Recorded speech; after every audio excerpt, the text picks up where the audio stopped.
स्वागत है दोस्तों आपका आपके अपने चैनल संस्कृत वाला में और हमारे द्वारा चलाए गए सीरीज महर्षि में। साथियों, अभी तक हमने 7 पाठ तक पढ़ लिया है। यह 7वें पाठ का ही व्याकरण वाला भाग है। इससे पहले जो 7वां पाठ था हमारा प्रहेलिका, उसका जो मूल पाठ था वह हम पढ़ चुके हैं। अभ्यास कार्य भी हम कर चुके हैं।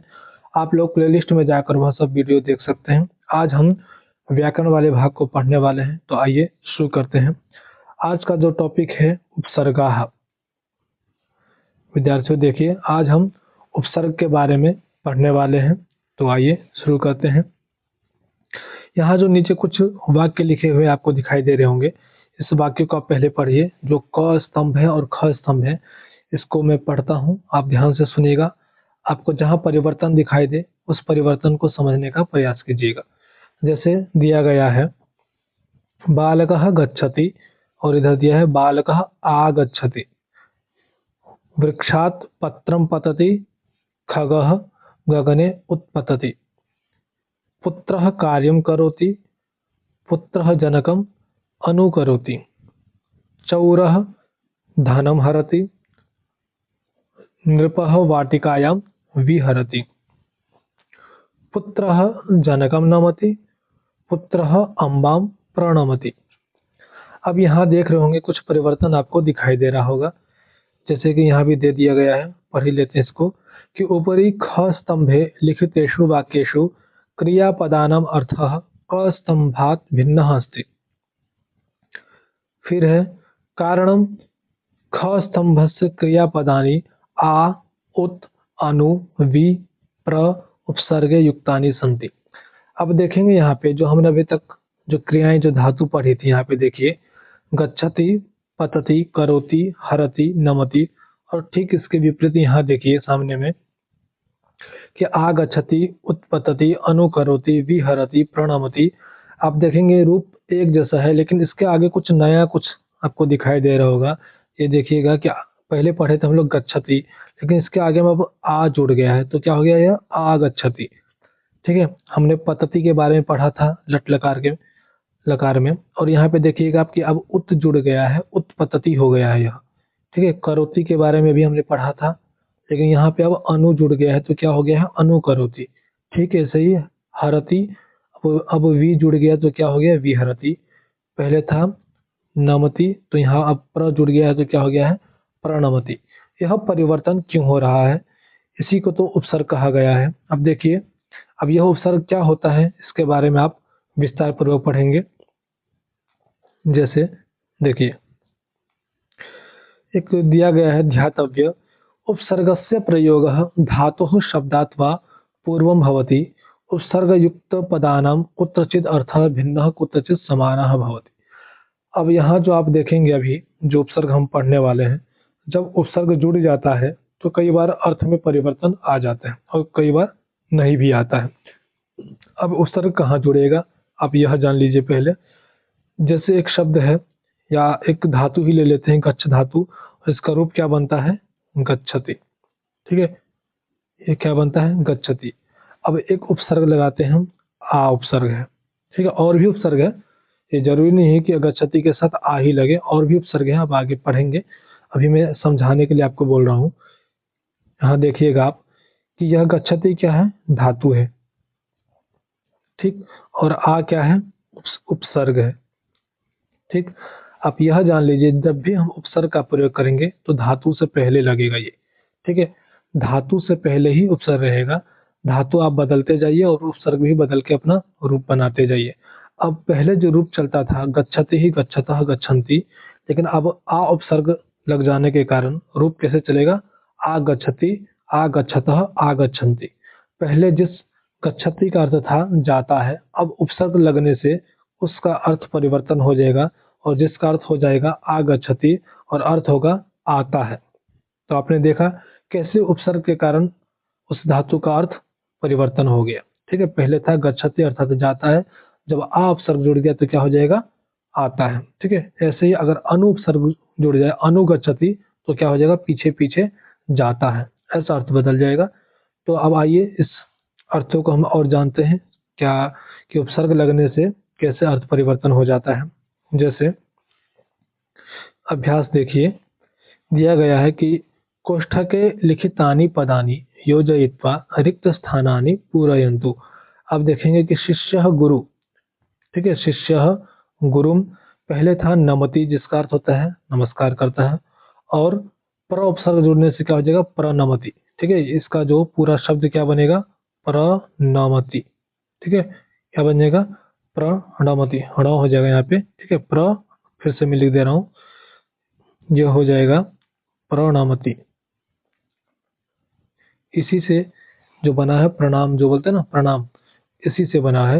वहां भी देखिएगा आप प्र उपसर्ग है वहां भी, ठीक है। तो इसका अर्थ क्या हो जाएगा शिष्य गुरु को प्रणाम करता है, ये अर्थ हो जाएगा। अब ऐसे दिया गया है दूसरा, विमानम आकाशे, ठीक है। तो पतति का अर्थ क्या होता है गिरता है, लेकिन यहाँ पे उत उपसर्ग लग जाने के कारण क्या हो जाएगा उत्पतति, और अर्थ क्या हो जाएगा उड़ता है, ठीक है। बस आप उपसर्ग इसमें जोड़ते जाइए, कुछ नहीं करना है। यह धातु से पहले उपसर्ग लगा के आपको नया धातु बन जाएगा, और रूप उसी प्रकार से चलाना है आपको, ठीक है। फिर तीसरा देखिए, सह क्रीड़ा क्षेत्रात, ठीक है। अब गच्छति करता है जाता है, लेकिन आ उपसर्ग लग जाएगा तो क्या हो जाएगा आगच्छति अर्थात आता है, तो क्या हो जाएगा सह क्रीड़ा क्षेत्रात आगच्छति। फिर है माता दुग्धम आनयति, ठीक है। पूर्ण वाक्य जब बनाएंगे तो आनयति एक साथ जोड़ देना है पूरा। फिर है जनाः उद्याने विहरन्ति, एक साथ इसको भी लिखेंगे। गंगा हिमालयात निर्गच्छति, ठीक है, गंगा हिमालय से। अब देखिए यहाँ पे गच्छति का अर्थ क्या था जाता है, लेकिन निर उपसर्ग लग जाने के कारण यहाँ क्या हो जाएगा गंगा हिमालयात निर्गच्छति अर्थात निकलती है, ठीक है, गंगा हिमालय से निकलती है, ऐसा अर्थ आ जाएगा। तो आप देखेंगे कि उपसर्ग लगने के कारण कहीं अर्थ परिवर्तन हो भी रहा है और कहीं अर्थ परिवर्तन नहीं भी होता है। अब एक बात और ध्यान रख लीजिए आप, कि जैसे ये नमति पतति गच्छति नयति हरंती गच्छति यह जो दिया गया है, यह बस लट लकार में दिया गया है। आप देखेंगे सब एक जैसा ही रूप है, तो आप ऐसा ना समझ ले कि बस लट लकार में ही उपसर्ग लगेगा, ऐसा नहीं है, ठीक है। जितने भी लकार हैं, ध्यान से सुनिएगा, जितने भी लकार है उस सब में उपसर्ग लगेगा। और यह भी बात ध्यान रखिए कि जरूरी नहीं है कि एक उपसर्ग लग गया और उसके बाद तुरंत धातु हो गया। धातु से पहले आप कितना भी उपसर्ग लगा सकते हैं, ठीक है, लेकिन उसका कोई अर्थ भी होना चाहिए, ठीक है, और सार्थक होना चाहिए शब्द, ठीक। इतनी बात आपको ध्यान रखने हैं। तो चलते हैं अब आगे अभ्यास की तरफ। अब देखिए यहाँ पे दिया गया है उपसर्ग के बाद हम पढ़ने वाले हैं अव्यय पद के बारे में। अब ये अव्यय क्या होता है इसके बारे में पढ़िए। अब देखेंगे दिया गया है कि यहाँ पे देखिए यह है कि विडालः पेटिकायाः उपरि तिष्ठति। तो जो विडाल है कहाँ पे बैठा हुआ है पेटिका के ऊपर, ठीक है, ऊपरी। जो यहाँ पे स्थूल शब्द है अर्थात जो बोल्ड किया गया उसको आप ध्यान दीजिएगा, ऊपरी तिष्ठति। विडालः पेटिकायाः नीचे ही अस्ति, ठीक है। विडाल कहाँ है बिल्ली कहाँ है यहाँ पे तो पेटिका के नीचे। फिर आगे देखिए कि विडालः पेटिकायाः अन्तः अस्ति। अब क्या है इसके अंदर, अन्तः अर्थात अंदर। विडालः पेटिकायाः बहिः निर्गच्छति, और ये बाहर निकल, देखिए निर्गच्छति अभी हमने यह प्रयोग पढ़ा था, अभी गया निर्गच्छति अर्थात विडालः पेटिका से क्या है बाहर निकल रही है। विडालः पेटिकायाः वामतः अस्ति अर्थात बाएं तरफ है, और विडालः पेटिकायाः दक्षिणतः अस्ति अर्थात दाएं तरफ है। एक और दिया गया है कि विडालः पेटिकायाः पुरतः अर्थात सामने, ठीक है, पुरतः का अर्थ होता है सामने में, और तिष्ठति का मतलब बैठा है। अब यहाँ पे यह हमें समझना है कि देखिए कि ऊपरी लिखितेषु वाक्येषु यानि स्थूल पदानि सन्ति तानि अत्र लिखन्तु। अब यहाँ देखिए आप ये जितने भी स्थूल शब्द आए हैं यहाँ पे देख लीजिए, जितने भी जो अंतः बहि और भी है, ठीक है, योग्य वामतः और दक्षिणतः, यह सब आपको यह जो रिक्त स्थान दिया गया है इसी में आपको लिखना है, बस लिखना ही है, अभी कुछ नहीं करना है। आप इसको लिख लेंगे आसान से, आप कर लेंगे। जो मैं घेरा लगाया हूँ या जो स्थूल शब्द है उसको आपको इसमें लिख देना है बस। अब आगे पढ़ते हैं क्या दिया गया है कि एतानी पदानी अव्यानी कथ्यन्ते। यह जितने भी शब्द हैं अभी जो हमने पढ़ा और भी है, अभी आप जानकारी के लिए इतने ही शब्द को देखिए। यह शब्द क्या है अव्यय है। एतेषाम अव्ययानाम पदानाम रूपाणि न भवन्ति। अब देखेंगे इससे पहले हमने जो शब्द पढ़ा था एक धातु रूप, शब्द रूप, इसके बारे में हमने पढ़ा था। तो क्या था, उसका रूप चलता था, ठीक है, रूप परिवर्तन हो रहे थे ना, कभी पतति बन रहा है, कभी पतंती, कभी अपतत, ऐसा रूप बन रहा है, ठीक है। और शब्द रूप में भी क्या होता था, कभी बालकः बालकाभ्याम, ऐसा रूप बनता था ना, हे बालक, ये सब रूप बनते थे। लेकिन जो अव्यय पद है, ठीक है, लेकिन जो अव्यय पद है, आप देखेंगे यहाँ पे जो वामतः बहि अंत, ये जो है इसका रूप नहीं चलेगा, ठीक है। आप देखेंगे कहीं भी रूप परिवर्तन इसका नहीं होगा। इसको आप ज्यों का त्यों ऐसे ही प्रयोग कर देना। अगर अंतः है तो इसको अंतः ऐसे ही प्रयोग करना है आपको। अगर आपको कहना हो, जैसे यहाँ पे दिया है ना कि विडालः पेटिका या अंतः अस्ति, या अंतः से ऐसा कोई वाक्य बनाना हो, तो आपको अंतः शब्द हूबहू ऐसे ही लिख देना है। आपको इसको रूप नहीं चलाना है राम की तरह कि अंतः अंतौ अंतः, यह अशुद्ध हो जाएगा, ठीक है। ऐसे ही वामतः वामतौ वामतः, ऐसा रूप नहीं चलाने लग जाना है, यह अशुद्ध है, ठीक है, क्योंकि यह अव्यय है, इसीलिए इसका रूप नहीं चलेगा। अब आप बोलेंगे कि अव्यय की पहचान हम कैसे करेंगे, तो आप अभ्यास कार्य पढ़ते चलिए, ठीक है, बहुत सारे संस्कृत का वाक्य बनाइए, आप खुद जान जाएंगे कि कौन कौन सा अव्यय है। और आगे सारणी भी आपको इसमें मिलेगा, आपको इसमें बहुत सारे अव्यय दिए गए हैं, ठीक है, तो आप पहचान जाएंगे कि अव्यय क्या होता है और इसके रूप नहीं चलाने होते हमें, ठीक है। अब देखिए, एतेषाम् अव्ययानां प्रयोगः त्रिषु लिंगेषु सर्वेषु वचनेषु सर्वासु च विभक्तिषु समानरूपेण एव भवति, ठीक है। अब इससे पहले हमने देखे 3 लिंग पढ़े थे, हाँ, फिर वचन पढ़े थे, फिर विभक्ति पढ़े थे। और देखेंगे आप कि सम्य रूप का परिवर्तन आपको देखने को मिला होगा, सम्य रूप परिवर्तन हो रहा है। लेकिन ये सातों वचन में, ठीक है, तीनों लिंग में, तीनों वचन में बिल्कुल, अगर यह अंतः है तो प्रथमा व्यक्ति में भी अंत ही रहेगा, ठीक है, स्त्रीलिंग में भी अंत है, सब जगह ये अंतः का अंत ही रहेगा। समझ में आया आपको? तो यह आप ध्यान रखिएगा कि कहीं भी कोई भी परिवर्तन नहीं होगा इसमें।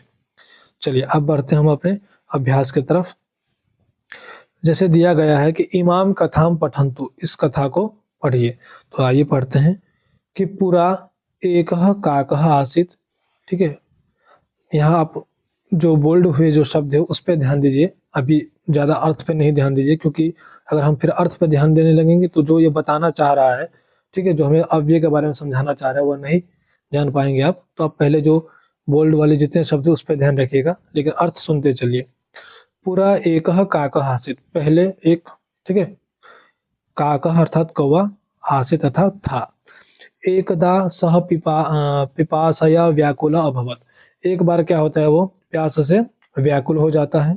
सह इतस्ततः अभ्रमत, वह इधर उधर घूमता, ठीक है। कुत्रचित सह जलम न पश्यत, वह कहीं भी जल नहीं देखता था। तदा सह अचिंतयत अधुना किम करोमि, फिर तदा अर्थात तब, ठीक है, वह अचिंतित सोचता है क्या, कि अधुना किम करोमि, अब क्या करूं। सह पुनः इतस्ततः अभ्रमत, वह फिर इधर उधर घूमता था। सहसा एव, ठीक है, अचानक ही, सहसा अर्थात अचानक ही, एव का अर्थ हुआ ही, तो सहसा अर्थात अचानक, एव अर्थात ही, तो अर्थ हो गया अचानक ही। सह एकम घटम अपश्यत, वह एक घड़े को देखता है, ठीक है।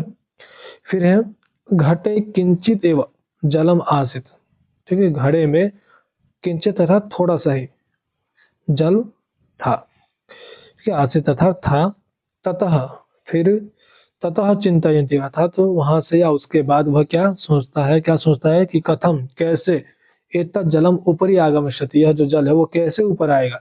अब देखिए, गमिष्यति यह लट लकार का रूप है, और आ यहाँ पे उपसर्ग लग गया है, और डिट लकार के आने पे भी यहाँ पे उपसर्ग लगा है। तो मैं यही बता रहा था आपको पहले कि आप यह न सोचे कि बस लट लकार में ही उपसर्ग लगेगा, ठीक है, जितने भी लकार है सभी के साथ उपसर्ग लगा सकते हैं आप।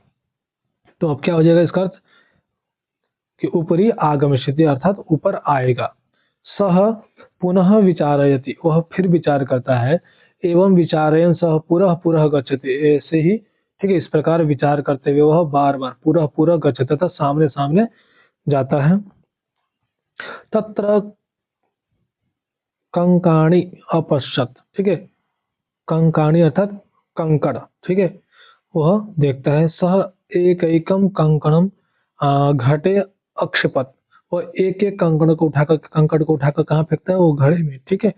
और यदा सह बहुनी कंकानी घटे अक्षपत, जब वह बहुत सारे कंकड़ों को क्या है घड़े में फेंक देता है, तदा अर्थात तब घटस्य जलम उपरि आगच्छति, तब क्या है जल का जो क्या है घड़े का जो जल है क्या है ऊपर आ जाता है। एवं इस प्रकार सह जलम अपिबत, इस प्रकार वह जल पीता है, संतुष्ट च भवत, फिर संतुष्ट हो जाता है। तो ये रही कहानी। अब इस कहानी में हमें क्या सीखना है कि देखिए दिया गया है कि अस्याम कथायाम यानी स्थूल पदानि सन्ति तानि अव्यय पदानि सन्ति एतानि चित्वा अधः लिखन्तु। अब अभी जो हमने यह जो कहानी पढ़ी है इसमें आपने देखा होगा कि बहुत सारे जो स्थूल शब्द थे, ठीक है, बहुत सारे स्थूल शब्द थे, जैसे पुरा, एकदा, ठीक है, इतस्ततः, कुत्रचित, न, तदा, पुनः, इतस्ततः, अधुना, ये सब जितने भी शब्द आपको दिख रहे होंगे ना, ये सबको क्या है आपको लिखना है। इसी में से चुनकर आपको यहाँ पे ये जितना भी खाली स्थान दिया गया है इस सभी में आपको लिखना है। तो यह आप चुन के लिख लेंगे, क्योंकि बोल्ड दिया गया है, अलग से बोल्ड कर दिया गया है, आप आराम से लिख लेंगे, इसमें कोई बड़ी बात नहीं है। ठीक है, तो मैं आगे बढ़ता हूँ, आप इसको लिख लीजिए। आगे दिया गया है कि मंजूषायाः अव्यानि चित्वा रिक्त स्थानानि पूरयन्तु, और मंजूषा से अर्थात इससे आपको जो शब्द है इससे चुनकर आपको इसमें भरना है। तो आइए भरते। पहला दिया गया है वृक्षस्य वानरः अस्ति, तो वृक्षस्य में कौन सी व्यक्ति है, षष्ठी व्यक्ति है। तो वृक्ष के, ठीक है, वानर अस्ति, तो यहाँ देखेंगे आप एक शब्द आपको दिखाई दे रहा होगा उच्चहि, ये भी क्या है अव्यय है, इसका भी है रूप नहीं चलेगा, आपको बिल्कुल इसको उठा के ऐसे ही प्रयोग कर देना है, ठीक, कोई परिवर्तन नहीं करना है। तो क्या हो जाएगा वृक्षस्य उपरि वानरः अस्ति, फिर सह गच्छति, वह जाता है। आप देखेंगे पीछे गेट दिख रहा होगा आपको, तो मतलब इसका आप ऐसा भाव ले सकते हैं कि ये बाहर जा रहा है, ऐसे कुछ दिख रहा है, तो आप ये लगाएंगे यहाँ पे, ठीक है, बही, यहाँ पे लिख दीजिएगा। तो क्या हो जाएगा सह बहिः गच्छति, वह बाहर जाता है। इसको भी ऐसे ही प्रयोग कर देना है, कोई परिवर्तन नहीं करना है। ये आप बना लेंगे, वैसा कुछ भारी है नहीं, फिर भी बताता हूँ मैं कि काकः वदति, ठीक है, तो कौवा बोलता है। तो क्या बोलता है, तो यहाँ देखिए बहुत सारे शब्द दिए गए यहाँ पे, तो सटीक क्या होगा कि यार अधुना, निश्चय, बहुत सारे शब्द है। तो काकः अधुना वदति, ऐसा कर लीजिए कि काकः अधुना वदति, यहाँ पे अधुना भर दीजिएगा। फिर कच्छपः गच्छति, ठीक है, कछुआ जाता है, तो यहाँ एक शब्द दिया गया है शनैः, ठीक है, धीरे से जाता है। तो ये आप कर लेंगे, ठीक है, कोई ज्यादा वो नहीं है, आप कर लेंगे। ऊपर जो शब्द दिया गया है उसी को देख कर आप कर लीजिएगा। एक और है जो आपको कंफ्यूज कर सकता है, वो मैं बता देता हूँ। जैसे लिखा गया है कि बालकः मात्रा गच्छति, तो यहाँ भर दीजिएगा सह, ऊपर दिया गया है, यह अव्यय है, इसको भी बिल्कुल ऐसे ही प्रयोग कर देना है कि बालक माता के साथ जाता है। बाकी का आप कर लेंगे, ठीक है। जैसे दिया गया जलम पतति, तो जल गिरता है, तो कहाँ से गिरता है, तो ऊपर से गिरता है, तो ऊपर लिख देंगे। और अगर वो शब्द और भी कुछ हो, देखिए देखिए ऊपर ही है तो ऊपरी दे देंगे, या नीचे ही दे दीजिए, यहाँ पे नीचे ही दे देंगे तो क्या हो जाएगा कि नीचे गिरता है, ऐसा हो जाएगा, है ना। तो आप ये कर लेंगे। अब आगे दिया गया है कि अव्यय पदानि रेखांकितानि कुर्वन्तु, तो जितने भी अव्यय पद है उसको रेखांकित करना है, तो मैं रेखांकित कर देता हूँ। आप ध्यान रखिएगा कि रमा त्वम कुत्र गच्छसि, तो ये रहा कुत्र, ये अव्यय है। कर्णः, फिर कहता है कि अहम तो उद्यानम प्रति गच्छामि, तो यहाँ पे तू और प्रति यह अव्यय है। फिर रमा कहती है कि अहम अपि त्वया सह गमिष्यामि, तो अपि, ठीक है, अपि और सह ये क्या है, ये अव्यय है। फिर कर्ण कहता है कि बाढ़, ये भी अव्यय है। उभौ गच्छतः, फिर कर्ण कहता है कि एक एषः कः अस्ति, फिर रमा कहती एषः तु मालाकारः, यहाँ पे तू क्या है अव्यय है। सः सदैव वृक्षाणां रक्षणे तत्परः भवति, सदैव यह अव्यय है। फिर कर्ण कहता है कि उचितम, अर्थात यह भी अव्यय है। यदि मालाकार न भवेत, यदि अव्यय है, मालाकार न भवेत, न भी अव्यय। तर्हि उद्यानस्य, ठीक है, तर्हि उद्यानस्य शोभा अपि न भविष्यति, अपि और न ये दोनों अव्यय है। फिर रमा कहती एतत्तु सत्यम, यहाँ जो तू आया है यह क्या अव्यय है। कर्णः सह सदैव पादपान संतति इव पालयति, तो सदैव यह अव्यय है, और यहाँ जो इव शब्द है यह भी अव्यय है। फिर रमा कहती है कि पश्य सह अत्र एव आगच्छति, तो यहाँ पे अत्र एव यह दोनों क्या है अव्यय है। फिर कर्ण कहता है कि आगच्छ, तम पादपानां विषय किंचित पृच्छावः। किंचित यह जो शब्द है क्या है, यह अव्यय है। फिर आगे देखिए कि रमा का कथन है अब कि रमा फिर क्या कहती है कि सह तो बहिः एव गच्छति। तो यहाँ पे तू और बहि ये क्या है, और एव ये तीनों अव्यय है। फिर कर्ण क्या कहता है कि परम आवाम शीघ्रम चलित्वा तम अनुसरामः। तो परम यहाँ पे अव्यय है, शीघ्रम अव्यय है। फिर रमा का कथन के पश्चात सह अपि शीघ्रम चलति। तो अपि और शीघ्रम भी क्या है, अव्यय है। फिर कर्ण का कथन है कि आह श्वः पुनः। यहाँ श्वः और पुनः ये दोनों ही अव्यय है। आगमिष्यावः एवं च तम पादपानां विषय प्रक्ष्यावः। तो यहाँ पे एवं ठीक है और च ये दोनों ही अव्यय पद है। तो इस प्रकार आप अव्यय के बारे में जान चुके होंगे। अब हम पढ़ते हैं जो चौथा दिया गया है हमारा, मंजूषायाम दत्तान शब्दान संयोज्य वाक्यानि रचयन्तु।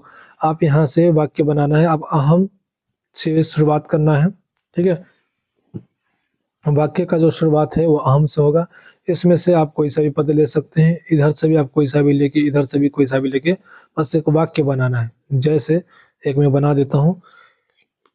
पहले बनाते हैं कि अहम अद्य, ठीक है, विद्यालयम गच्छामि। ऐसा बना लीजिए कि अहम अद्य विद्यालयम, ठीक है, गच्छामि के मैं आज विद्यालय जाता हूँ। ठीक है, क्या बन जाएगा, मैं आज विद्यालय, या अधुना कर लीजिए कि अहम अधुना विद्यालयम गच्छामि, मैं अब विद्यालय जा रहा हूँ। यह जरूरी नहीं है कि मतलब आप ऐसे करके एक एक वाक्य सामने सामने का ही बनाए।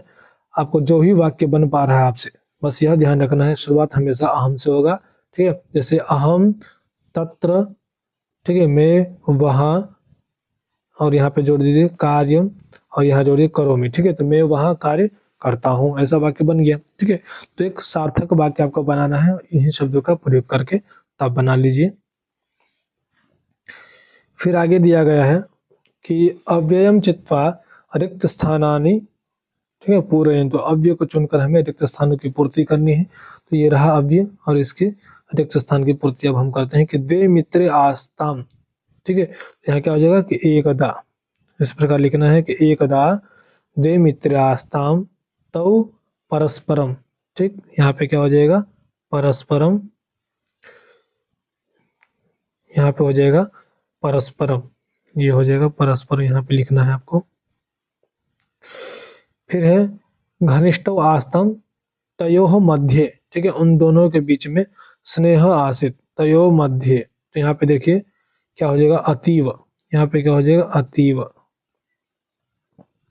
तयो मध्ये अतीव स्नेह आसित तौ मिलित्वा एवं भ्रमणाय आगच्छतु। ठीक है, तौ सर्वदा मिलित्वा। ठीक है, यहाँ पे क्या बनेंगे, तौ सर्वदा, वह हमेशा मिलकर। ठीक है, तौ सर्वदा मिलित्वा एवं भ्रमणाय गच्छतः तौ दीर्घम वार्तालापम कुरुतः। ठीक है, तो यहाँ पे क्या करेंगे, यहाँ पे देंगे हम कि तत्र।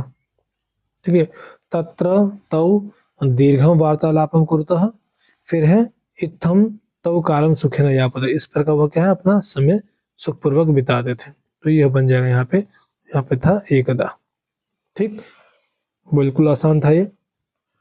अब क्या है प्रिय विद्यार्थियों, अब हम जानेंगे अव्यय के बारे में। ठीक है, यह जरूरी नहीं है कि यही अव्यय, और भी है, लेकिन आपको समझने के लिए जो आपके अभ्यास में बार बार आएंगे आपके पठन में, यह काफी है इतना। ठीक है, तो जानते हैं पहला, जैसे एकदा, देखिए अभी आया था एकदा, एक बार, पूरा, बहुत समय पहले, इतस्ततः अर्थात इधर उधर, तदा तब, फिर है अधुना अब, और इसी को बोल देते हैं अभी। ठीक है, ये दोनों ही याद रखिएगा आप, यहाँ नहीं दिया, मैं लिख दे रहा हूँ, अब और अभी। फिर दिया यदा, जब, फिर है च और, पुनः पुनः, बार बार, बहि, इसका अर्थ है बाहर, सह अर्थात साथ, अपि अर्थात भी, अतीव अर्थात बहुत अधिक, एव अर्थात ही, और तत्र का अर्थ होता है वहाँ, और भी है देखिए। फिर है न का अर्थ होता है नहीं। ठीक, तो यह हमारा पाठ आज खत्म हो गया। अभी तक हमने 7 पाठ तक पढ़ लिया है, और आगे की कक्षा में कल पढ़ेंगे। तब तक मिलते हैं अगले वीडियो में। धन्यवाद।